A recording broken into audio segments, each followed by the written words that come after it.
nagbabalik si Mariang Basurera.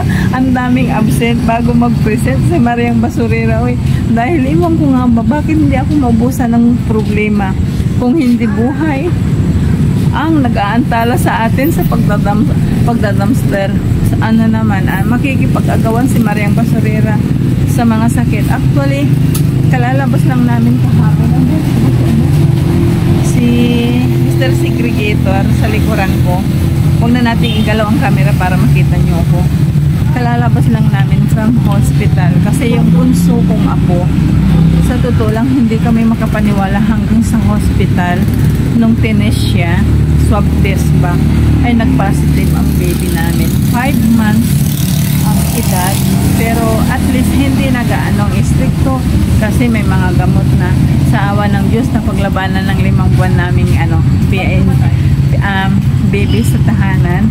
At yun, nakikipaglaro na sa atin. At ngayon na naman ay, dahil napabayaan ko na talagang aking istasyon, pero pipilitin kong magkaroon at mapanood ninyo kung ano yung mga tapon sa Pilipinas, especially sa aming bayan, ng mga tindirang tira-tira. Kaya di-ara. Sabi nga na Mr. Segregator, antayin natin si Bus Carlos. Hiramin natin ang isang karito na itutulak niya kung anong naman. Kaya di-ara, sandali. Dahil wala pa si Bus Carlos at may bukas na prutasan. Alam na, 250 na pa ito dyan. At hindi siya nasus na bala. Ito yung kulakman, prutas mo. Yung malikanin. Sandali. Pigare. 85. Pigate man sana smile.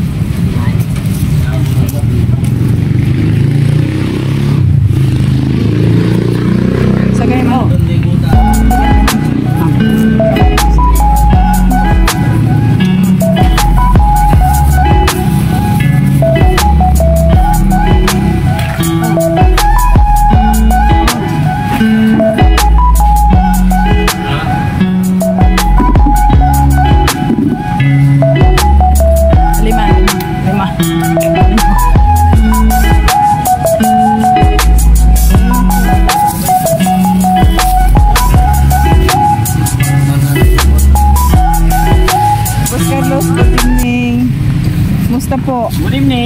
Good evening po. Tagal na naman. Apo.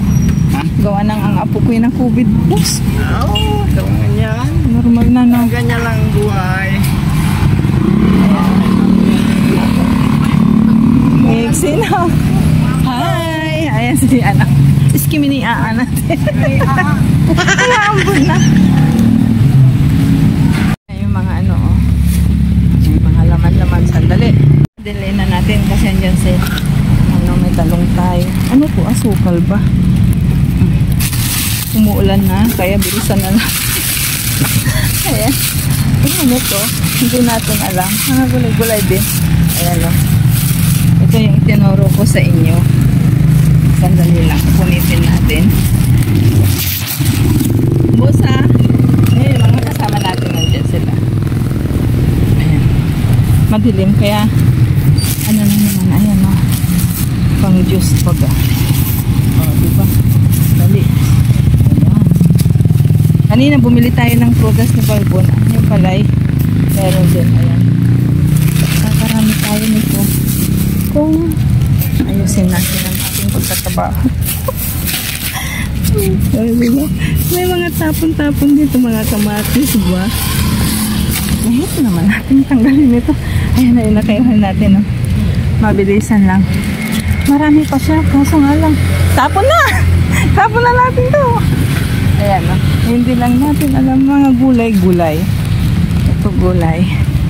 Ayan may anong tawag dito, buksan ko na to.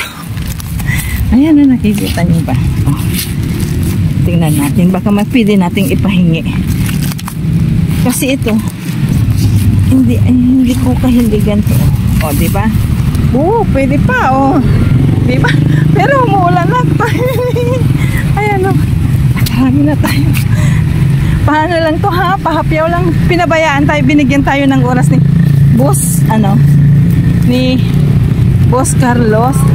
Ayan, parang hindi na tayo ayan na naman diba? Nakikita nyo ba? Sorry, hindi nyo pala nakikita kung ano yung mga pinanggagawa natin. Ayan o. O, diba? Diyan huli. Ikot-ikot lang. Naabala na andyan si Boss Robert. Madilim kaya hindi ko na pwedeng ano. Ayan o, may mga kamatis pa. Ayan o, kamatis. Nakikita nyo ba? Mga carrots ba? Ano to? Ito o, ang dami. Tiyak talong ang mga to o. Tulad nito, talong din. Pero actually nakakuha na tayo ng talong o. Ayan o. Ayan, pwede pa tong isa. Isa lang. May mga gulay dito kaso nga lang mababasa na tayo.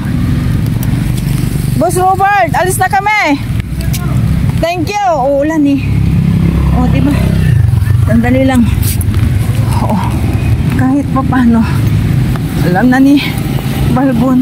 Kasi nakatricycle tayo gawa ng umaambon. O. Ayan o.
Kararating lang natin at basang-basa tayo. Lilinisan ko muna kung anong nakuha natin para makita nyo na. Promise, this is promise. Promises, hindi tayo matutunan. Hindi natin natatapos ang video ito. Sandali. A few moments later. Ayan, malinis ang ating pagpak. Ang ating pagpak ay nalilinisan na. Dahil nga dito sa probinsya may kasabihan yung mga matatanda na pag naulanan ka, tuluyan mong basahin ang katawan mo para hindi sumakit ang iyong mga kalamnan. Baka magkatrangkaso pa tayo. Kaya, naligo na tayo para matapos na to. Oy, may ablot ko. Promise, gagawin at gagawin kong lahat. Kaya kahit nakasupot pang ulo ni Mariang Basurera, mag-outro na tayo para ma-edit na. Kasi bukas na naman, may schedule na naman si Mariang Basurera. Uy, pasensya na. Ngayon ay pupuntahan natin ang mga nakuha natin at ang saya-saya. Sa totoo lang, nahihiya rin ako. Minsan sa mga maskulados, naiiwan ako. Sandali. Ayan, hindi ko alam kung okay na. Ayan.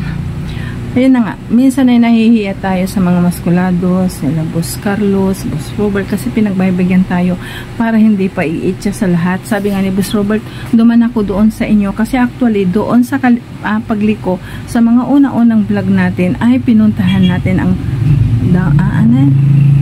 dam site ng aming bayan. Sabi marami daw talaga, kaso nga lang nga umuulan, ambon pa, maya lalakas, maya hihinto, maya ambon, kaya halos hindi tayo makaentrada. At mamaya na lang tayo magkwentuhan kung anong nangyari kay Mariang Basurera for almost 5 days na hindi tayo na masura. Bago yan, hay, kakantahan ko kayo ng Skimini, Skimini, Skimini, Skimini, I love you. Tiara, tingnan na. Ayan. Ito yung nakuha natin. Uy, kulang ng flashlight. Yan lang yung prutas natin. At kalamansi. At ang isa pang prutas natin ay nandito. Ito yung nakuha natin, no? Pinakalas ito. Hindi ko inaasahan. Pero okay pa, oh. Nakikita nyo.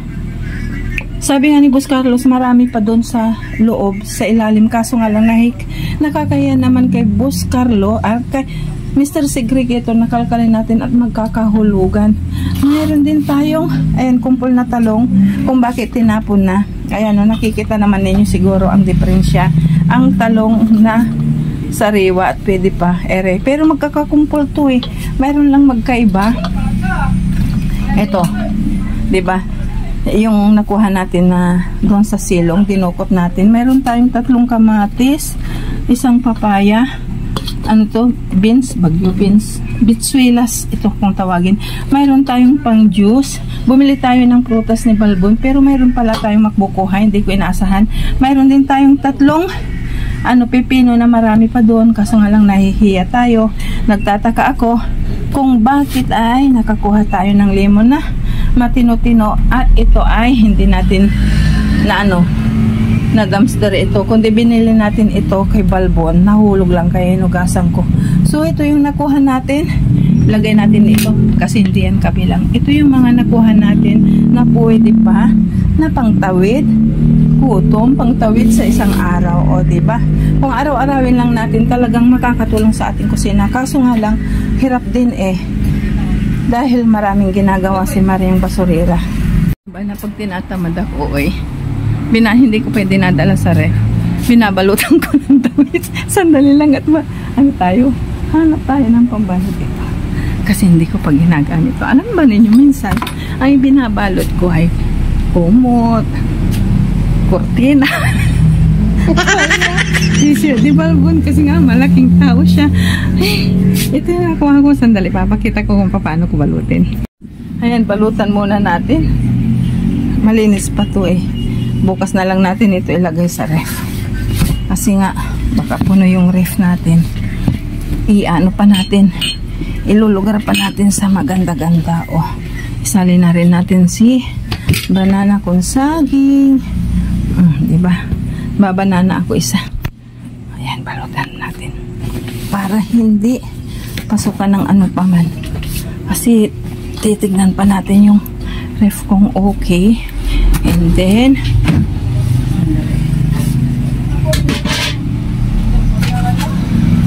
tataka kayo nasa asin kasi kuha tayo ng konti rito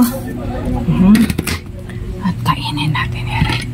At ganun din pala, mayroon na akong tidoon. Ayan, kuha tayo nito. Sandali, ito kalamansi. Kumuha tayo ng 2 kalamansi para sa atin natin kasi actually iba yung nararamdaman ko sa ngayon.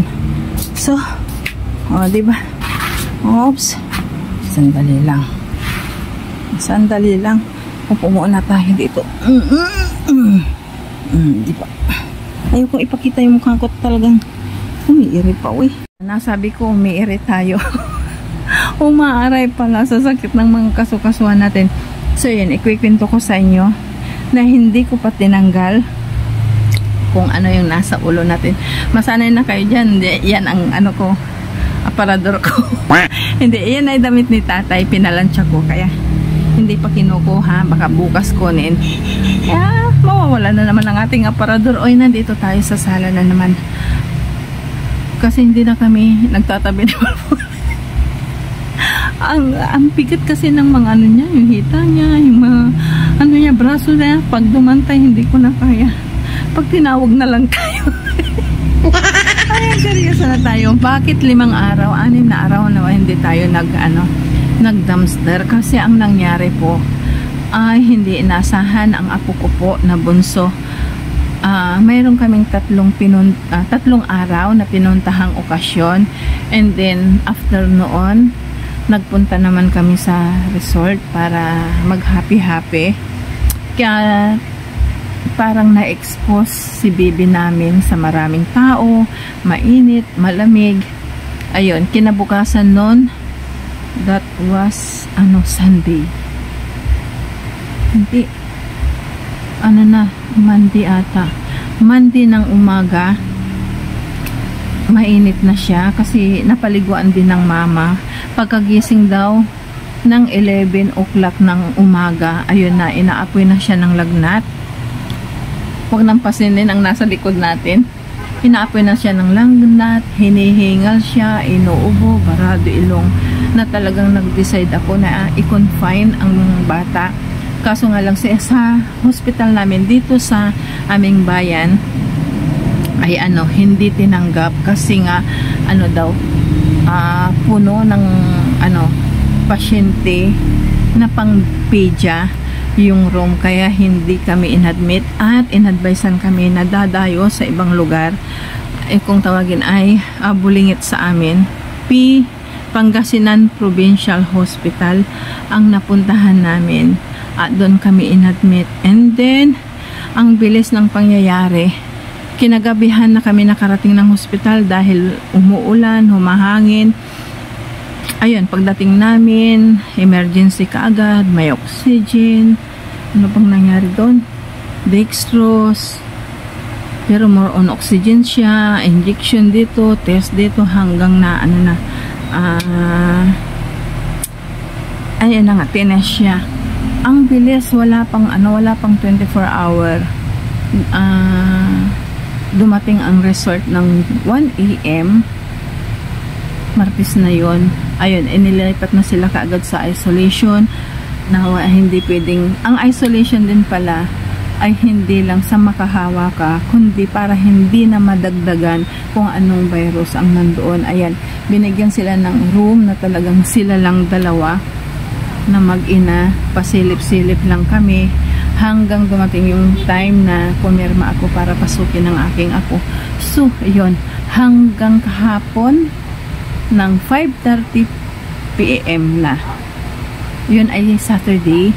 Doon lang po kami nakarating at nakauwi ng bahay na masaya si Mariang Basurera kasi ligtas ang ating apo, nakayanan niya lahat.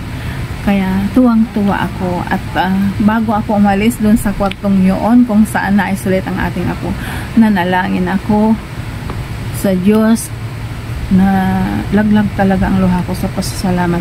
So yun ang nangyari, rason kung bakit natagalan na naman ang ating pamamasura. Kaya pasensya na. At promises i-edit natin kagad ito para matapos na at makapanood muli kayo. Naway wag nyo akong panawaan kahit na ganito yung nangyayari. Sabi ko nga unlimited ang problemang dumarating kay Mariang Basurera kung hindi buhay, sakit ang dumadaan sa mga pamilya ko. Kaya, di ba, gulang. Dahil nakikibaka rin ako sa pagbablog. Malay ninyo, hindi sa ngayon, kundi darating panahon na pakikinabangan ko rin ito para sa aking mga anak, sa aking pamilya, di ba? Sa totoo lang, hindi pa tayo sumisulbot. Hirap, abutin talaga ang revenue na 100 Ayan. Kaya pagpasensya natin, kung minsan nawawalan din ako ng pag-asa kasi ang tagal-tagal, di ba? Naway minsan umaasa lang tayo sa super chat na hindi naman natin inaasahan sa mga kapwa natin dahil wala naman po talaga akong maipapalit, may bibigay sa mga wala akong maisasauli dahil wala din ako sa mga sa mga financial na bagay, yung mga nagbibigay ng super chat. Kaya minsan nananahimik ako, hindi ako umaattend ng live para behave sa Mariang Basurera. Ayan na, God bless Sunday sa ating lahat at naway wag kayong manawa at tuloy-tuloy na manood, imbitahan si Kagawad, si Tanod, si BXW mga kapitanis, gobernadores at senadores at lahat na imbitado po kayo. Mag-subscribe po kayo sa aking channel upang sa ganun ay tayo makibaga sa panahon ng taghirap para sa mga diba? Kaya inaasahan ko kayo sa susunod na vlog, sa susunod na dumpster, sa susunod na upload, sa susunod na video ay nandyan pa rin kayo sa panonood kay Mariang Basurera. Salamat po sa mga hindi pa po nakakapag-subscribe, mag-subscribe na rin. Sige na, pindutin na yan. Upang sa ganun, everybody happy. Kaya, bye-bye for now. See you on in our next vlog. Bye-bye. Bye-bye na. Patanggal na yung supot ng aking ulo. Bye-bye po.